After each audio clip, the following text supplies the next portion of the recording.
Bonjour Yacine. Où est-ce que vous êtes présentement? Voilà, merci beaucoup. Nous avons progressé en laissant beaucoup de lenteur sur la route nationale, précisément rond-point Cambren. Là-bas, ça circule difficilement tout autour du rond-point car Cambren, c'est un point de ralliement de plusieurs véhicules, à savoir les voitures qui nous viennent du côté de Pikine, rond-point Casbi et celles descendant sur la Payas. Ñom ñep ñoo fay transiter ba taxna c'est un peu difficile pour ngeen wër rond-point boblé, mais une fois ngeen wër ko mën ngeen wër une circulation tranquille sur la nationale. Nous avons choisi la voie qui nous permet d'avoir accès au niveau du rond-point Casbi. Là-bas aussi nous avons noté des lenteurs tout autour du rond-point, c'est dû aux travaux concernant le BRT, mais une fois rond-point boblé, mën ngeen wër une circulation tranquille pour ceux qui souhaitent aller directement Frosma 22. Là-bas la voie est complètement dégagée pour l'instant, Yacine. C'était Traffic News. Merci beaucoup, Papa Lessissé. À tout à l'heure. Tout d'abord, nous démarrons au plus bref. Encore cette année, Tivaouane ne va pas célébrer la naissance du prophète Mohammed, paix et salut sur lui, après une réunion tenue ce lundi chez Serigne Maodo Sy Dabakh aux Almadies et qu'il a présidé en présence de ses médecins et conseillers sanitaires. Le khalife général des Tidjanes, Serigne Babacar Sy Mansour, a décidé de ne pas célébrer le Gamou 2021.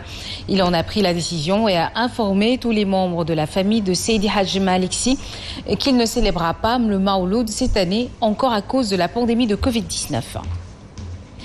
Et puis, cette menace de grève dans le secteur des transports, le collectif que regroupe les syndicats transport routier a déposé un préavis de grève depuis le 30 septembre dernier. C'est pour dénoncer, entre autres, l'insécurité sur le corridor Dakar-Bamako. Plus de détails dans ce compte-rendu signé Fatla Mbediop, Babacar Mar. 13 syndicats du secteur routier veulent conjuguer leurs efforts face à toute difficulté qui assaille leur secteur. La situation de leurs confrères au Mali, vivement dénoncée. Au Mali, nos camarades routiers sont agressés, tués et maintenant leurs véhicules incendiés. Sans aucune action de l'État du Sénégal. La concurrence qu'ils jugent déloyale, leur activité risque de sombrer. On est concurrencé avec Sénégal Demdik. La majeure partie des armateurs. Maintenant, chacun d'eux a un parc véhicule. Après avoir dédouané la marchandise, c'est eux-mêmes qui les transportent jusqu'à destination. Les industriels de ce pays, chacun a un parc de 200 véhicules. Que va devenir le métier de transport de demain? Une grève en vue si les autorités ne réagissent pas. À la date du 30 septembre 2021. On a déposé un préavis pour être dans la légalité. Après ces 30 jours, si nous ne sommes pas appelés pour discuter sur la plateforme, après ce mois, nous allons partir en grève ensemble. Alors, le cadre unitaire des syndicats routiers du Sénégal compte entamer une tournée à l'intérieur du pays pour informer la base et la préparer à toute éventualité. Et en plus bref, sachez que 5 pêcheurs originaires de Langue de Barbarie à Saint-Louis sont portés disparus depuis une quinzaine de jours. Ils sont toujours introuvables. Ils avaient embarqué au niveau de Cap Skirring et depuis lors, leurs parents et proches n'ont obtenu aucune nouvelle de ces derniers. Et cela malgré les recherches qui ont été effectuées par d'autres pêcheurs en collaboration avec la marine locale pour les retrouver. Une situation qui plonge les parents de ces jeunes disparus en mer dans l'inquiétude et le désarroi dans le quartier de Guédiar à Saint-Louis. Nous y reviendrons dans notre prochaine édition. Guy Marius Sagna a été hier mis après-midi sous mandat de dépôt. Il sera jugé ce jeudi pour flagrant délit. Une révélation de son avocat, Maître Khouraï Siba, qui était hier au palais de justice suite de déferrement de son client. Le coordonnateur de Frappe France Dégage est poursuivi pour diffusion de fausses nouvelles, suivant les explications de son avocat Maître Khouraï Siba. Suite à son face-à-face avec le substitut du procureur de la République, M. Lamine Sissé, donc M. Guy Marius Sagna, il a été décidé qu'il irait en flagrant délit à l'audience du jeudi prochain, de ce jeudi, devant le tribunal donc des flagrants délits pour diffusion de fausses nouvelles. Évidemment, il est placé sous mandat de dépôt jusqu'à cette date. Et donc son procès se tiendra effectivement pour diffusion de fausses nouvelles, Inch'Allah. Et puis le mouvement Frappe France Dégage demande la libération immédiate de Guy Marius Sagna. Face à la presse hier, ses camarades accusent l'actuel régime d'être très répressif. Ils n'excluent pas de descendre dans la rue, suivant donc les explications de leur porte-parole, Fatima Tambenga. Au moment où Ghazali continue de narguer le pays tout entier. Les députés faussaires et trafiquants de passeports diplomatiques ne sont pas inquiétés. La plainte de Kilifeu ne connaît pas encore de suite. Témoigne une volonté claire du président Macky Sall de liquider d'ici 2024 tous les résistants opposants. C'est pourquoi le FRAPP dénonce cet acharnement contre les mouvements citoyens, exige la libération d'Imarius Sagna, appelle toutes les forces vives à préparer la dernière offensive contre ce régime totalitaire et antipopulaire. C'est aujourd'hui, ce mardi 5 octobre, que les deux yanamaristes Landing Bissansek, dit Kilifeu, et Simon Kouka vont faire face au juge d'instruction, ce afin d'être entendus sur le fond du dossier depuis leur placement sous mandat de dépôt le mercredi 15 septembre dernier.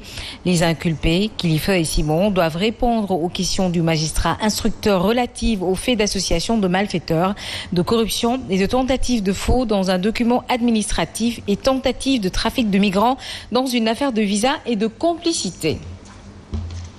Et puis dans la région de Kédougou, parlons du sit-in hier des paramédicaux du centre de santé de Saraya. Un mouvement d'humeur pour dénoncer, disent-ils, la gestion du médecin-chef. Ils réclament d'ailleurs son départ. Selon leur porte-parole, le centre de santé ne dispose pas de médicaments, encore moins d'ambulances. Le compte-rendu de Fatoumata Diop. Sitting ce matin, le personnel de santé du centre de santé de Saraya dit non à la gestion du médecin-chef. Selon eux, le centre de santé ne dispose même pas de gants ni de médicaments pour soigner la population.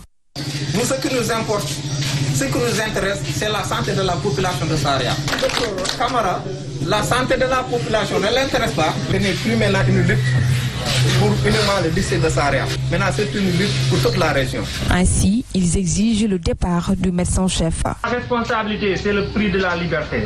Et il n'est pas responsable. Donc, nous n'accepterons jamais sa présence ici dans cette district. Nous exhortons au ministère de la Santé de nous prendre Baba Camara et de le sortir ici. Après plusieurs jours de mouvement d'humeur et la visite du préfet au sein de la structure sanitaire qui manque de tout selon eux, les paramédicaux sont plus que jamais déterminés à mener le combat jusqu'au bout.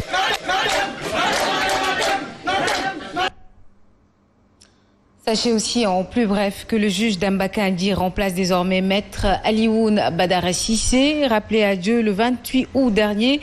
C'est hier qu'il a été donc installé dans ses nouvelles fonctions. Et le nouveau médiateur de la République, ex-premier président de la Cour d'appel de Dakar, avait été détaché auprès de la présidence de la République le 19 mai dernier. La ville de Fatick manque de tout, notamment dans les secteurs de l'assainissement et des infrastructures. C'est le constat de la coalition Yewwi Askan Wi de la commune de Fatick. La dite coalition invite les Fatickois à sanctionner la liste de la coalition Benno Bokk Yakaar qui a fini de montrer ses limites sur la gestion de la ville de Fatick. Mad Codé Ndiaye, que nous écoutons avec Alioune Badara Sonko. Ce que vous n'avez pas eu avec ce régime pendant plus de 9 ans, vous ne l'aurez pas pour les 2 années, 3 années qui lui restent. C'est se tromper d'espérer encore que le président Macky Sall peut faire quoi que ce soit pour Fatick. Donc c'est à vous de prendre vos responsabilités, de mettre en place une équipe qui ne vous décevra pas, de ne pas vous retourner encore chez ceux que le président Macky Sall a délégués. Parce que eux, ils vont regarder seulement la direction que le président Macky va leur montrer. Ils n'ont pas de leadership eux-mêmes, ils n'ont pas d'ambition eux-mêmes pour la ville. Ils ne suivent que les recommandations du président qui a lui-même délaissé sa ville. Donc, aux Fatickois de prendre leurs responsabilités et Yewwi Askan Wi est là pour travailler avec vous et vous aider à prendre ces responsabilités pour qu'au soir du 23 janvier, Fatick retrouve sa souveraineté avec ses dignes fils. Je vous remercie.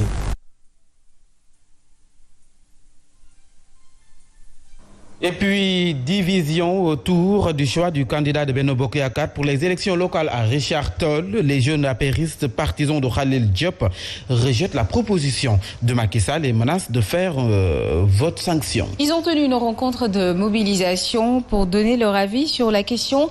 Alassane Sy, le responsable politique membre de Benno Bokk Yakaar, porte leur voix ici au micro de Babacar Niang. Nous, les Waalo Waalo, nous les jeunes de la commune de Richard-Toll, c'est à nous de prendre notre responsabilité et désigner qui on veut donner les royaumes de la mairie de Richard-Toll. Parmi les 5 candidats qui ont déclaré leur candidature à la mairie de Richard-Toll, on a vu le profil de Khalil Diop, que sa candidature est devenue une demande sociale. Nous les militants, nous les apéristes, on a le droit de choisir qui on peut donner le bâton témoin pour qu'il dirige la commune de Richard-Toll. Donc nous lançons un appel au président de la République, le secrétaire général du parti APR, que nous les apéristes authentiques, nous les militants de première heure, on est frustrés.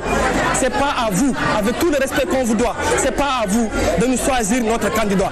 La commune de Richard-Toll, la jeunesse, les femmes, les sages ont déjà fait leur choix et c'est M. Khalil Diop qui est notre candidat aux élections qui vont venir, Inch'Allah.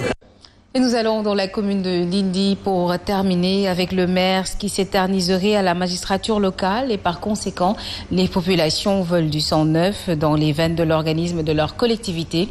Et à cet effet, républicain et socialistes risquent de s'affronter.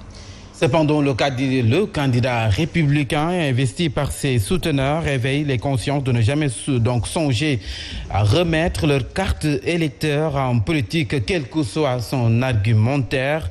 Le reportage d'Abdoulaye Ousmane Diouf. À 15 km de Diourbel, la commune de Ndindy compte 43 villages et 8 hameaux. S'y rendre relève d'un parcours du combattant. N'ose pas emprunter la piste latéritique au risque d'avortement. Du